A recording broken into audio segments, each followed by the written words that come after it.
Hello everyone. How are you guys doing today? Good, great. You guys all look nice. I wanted to thank you all. We wanted to thank you all and welcome you to our presentation. Our company is called ELE Tourism, and today we'll be presenting the topic of fraud in the workplace. So meet the dream team of ELE. My name is Kathy Jean Lewis. I'm the operations manager. I'm Rachel. I'm the insights manager. I'm Catherine. I'm the risk analyst. I'm Ashley, and I am a operations analyst.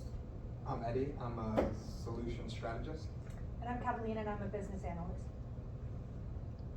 So now that you met our beautiful people, I would like to give you an overview of who we are as a company, what we do and what we provide to our customers, and the overall business problem that we have faced.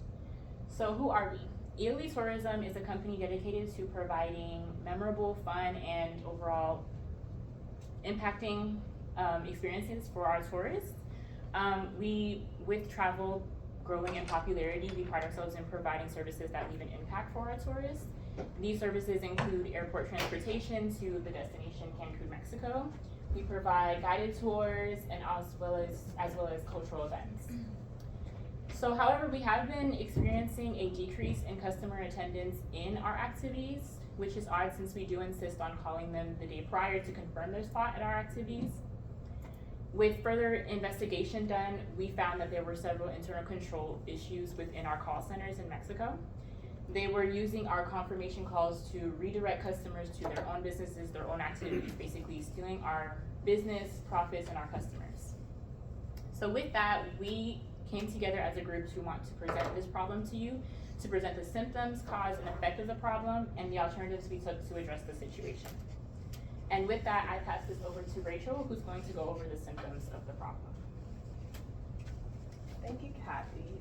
Hi everyone, my name is Rachel, and today I'll just be going over some operational red flags, little tidbits that we found and said, okay, this needs deeper investigation. There's something seriously wrong with this business and how it's being operated. So first, we were incurring a bunch of unapproved costs for services not rendered to. So for example, there was one weekend where we had 12 vans booked for a tour. And of those 12 vans, only 6 of them showed up on our books, but we were still incurring the costs for them. However, the expenses never came through. And this just went to show that there was clearly an internal issue going on, either with employee manipulation and misdirection of tours. Next, our attendance rate dropped by 50% for 1 year. This just goes to show that there was a deeper issue going on. Out of 100 people who booked these tours, only 50 of those 100 were showing up.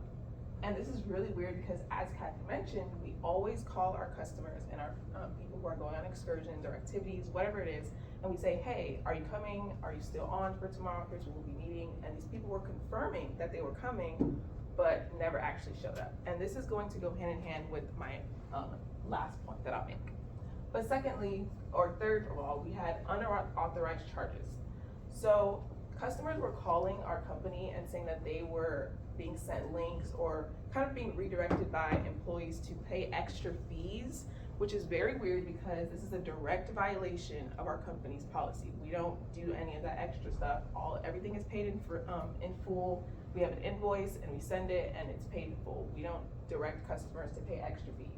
And this just showed that employees were either redirecting these customers for personal gain, and this was another red flag that we said, okay, this requires way deeper investigation. And lastly, there were a lot of booking diversions happening. Basically what would happen is customers would call and confirm, but then they would be redirected to another excursion that either these employees knew of, had a family friend who worked for, etc. So they were being redirected, and this was causing our company to have a bad reputation because customers were confused and they didn't understand why this was happening.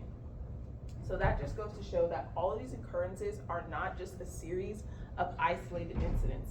These are all the common theme of internal fraud and employee misconduct, and this is why this issue requires deeper and immediate investigation. So that's why I'll be turning over to Catherine, who will be talking about the causes of this issue. Great. Thank you, Rachel.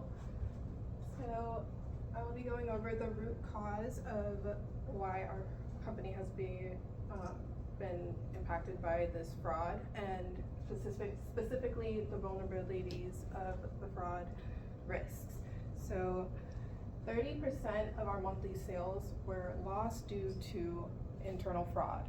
That equates to $250,000 over the course of a year.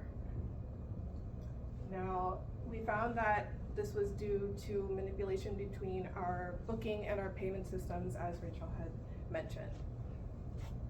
According to the fraud diamond, there are four main factors, in fraud. So the first is incentive, opportunity, rationalization, and capability. So we found that the two main factors impacting this fraud for us are the opportunity and the capability. So the employees saw this opportunity to exploit our system gaps, and they had the capability to circumvent or navigate these systems for their own personal gain. Now, we can assume that their incentives were financial, but we cannot know how they rationalized, but we know they did go through that process of thinking as these actions were committed.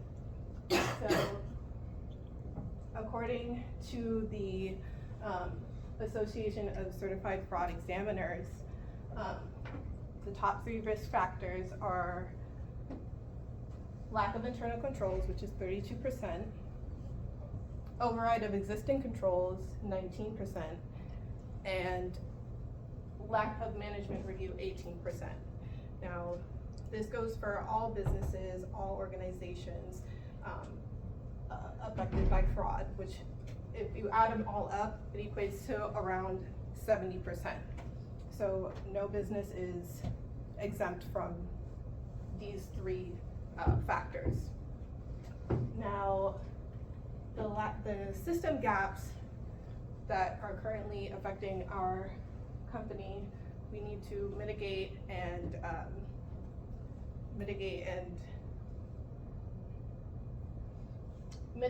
minimize these gaps so that we can continue to grow and limit the fraud for the future. I'll pass it on to. Okay, again, I'm Ashley as an operations analyst, and I'm gonna go over the impact that it has on our business. This is affecting us internally and externally. Starting with internally, the money is being stolen from the company by the employees, as Catherine mentioned. Their incentive is using it financially, so this is a bad look for the company. We're losing money in that way, and because of that, we're wasting a lot of time and effort trying to fix that problem and fraud. So again, we don't want that to happen. It's only gonna make our business go down and reduce our growth that we're trying to achieve. And then because of that, the employees are losing trust. We're having a very decreased company morale, and they're gonna feel discouraged and not wanna work for our company, and we need the people to support our business in order to increase our growth. And then from an external standpoint, the customers are feeling upset about the increased costs. They're not gonna wanna be in business with us or book with us anymore. So that, again, this is gonna decrease our sales, and they're just gonna wanna switch to a different company, and we want to prevent that from happening. So this is our effects and impact. And right now I'm gonna pass it on with Eddie. He's gonna give us the solutions. Wonderful, thank you, Ashley, for going over that. Now right here, guys, we have our proposed solutions. We decided to take a look at this problem, top down, bottom up, left, right, sideways. We really wanted to wrap our heads around what's going on and figure out how to fix this.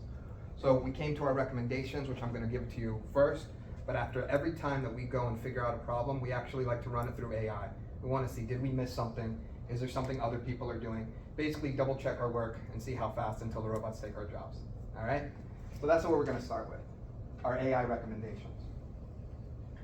When we put this problem through AI, they came up with two distinct recommendations. The first is moving to a centralized booking system. Now, one of the main reasons why we had this problem was because the agents had access to all this sensitive information. If we move to a centralized booking system, it's gonna eliminate that access, making it much harder for these agents to commit these backroom deals. The cons of moving to a system like this is we're gonna have to train all the employees on a new system. That can have a lot of downtime for us and can lower our sales, as well as we're gonna need added IT support to support this new system. The other recommendation was actually moving to a third-party call center. Now, this does come with some pros and some cons. The first pro, excuse me, first pro is there's less access to tour operators. If we move to a third-party call center in some place like India, Pakistan, Bangladesh, those are usually the hotspots, it's much harder for a guy in India to contact the tour operator and set up a backroom deal. So this just ease of access is getting eliminated by this third party. Also, there's strict service level agreements that have to be abided by these third-party call centers. If anything happens, there can be payments due back to us in different ways that these service agreements will become null and void. Some of the cons that happens, well, these call centers can actually be more expensive over the lifetime. Even if they're in these lower income countries and it might seem cheaper at first, the costs do add up over time, as well as the loss of control.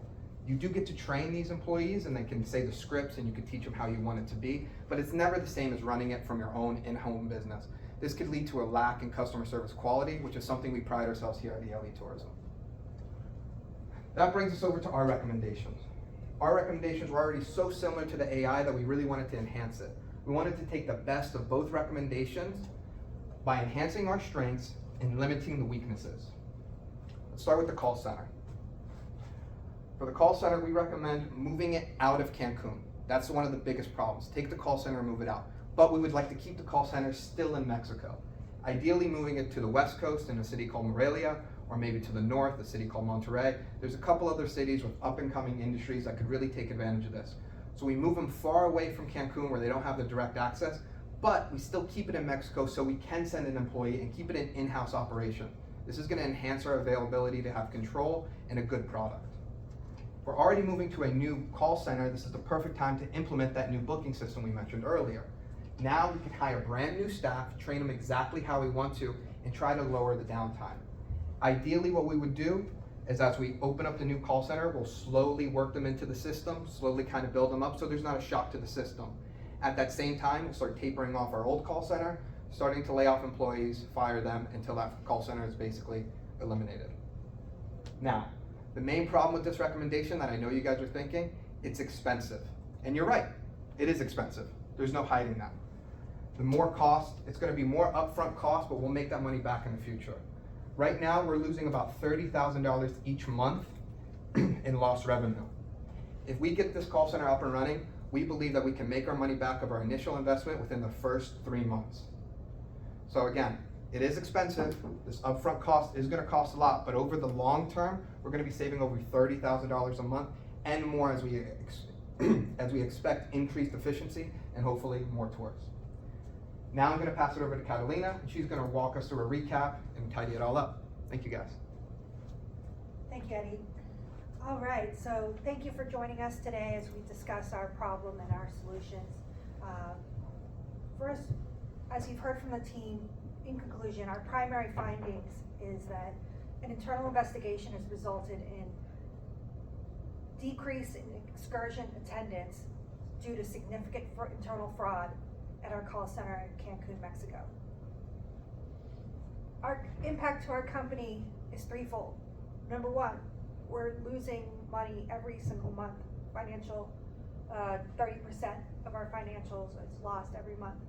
Number two, we're eroding customer trust. And number three, there is a decline in employee morale.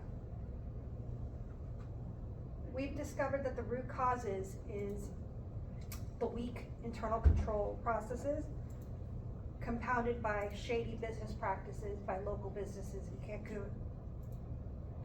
Our team's proposed a viable solution going forward, one that invests in a new, secure, and centralized booking system,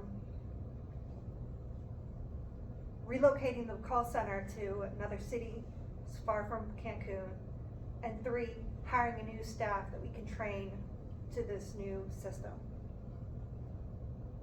Call to action. We feel this is time for leadership at ELE Tourism's to make immediate and decisive action, take advantage of this opportunity and call a meeting to discuss our recommendations and implement it.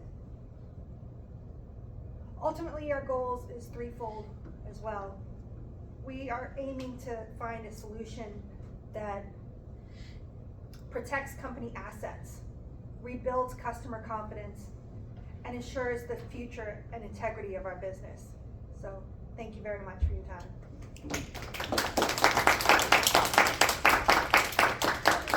Who is building these slides? You are great. Any questions? Questions? All right, cool. Your questions. That's all right.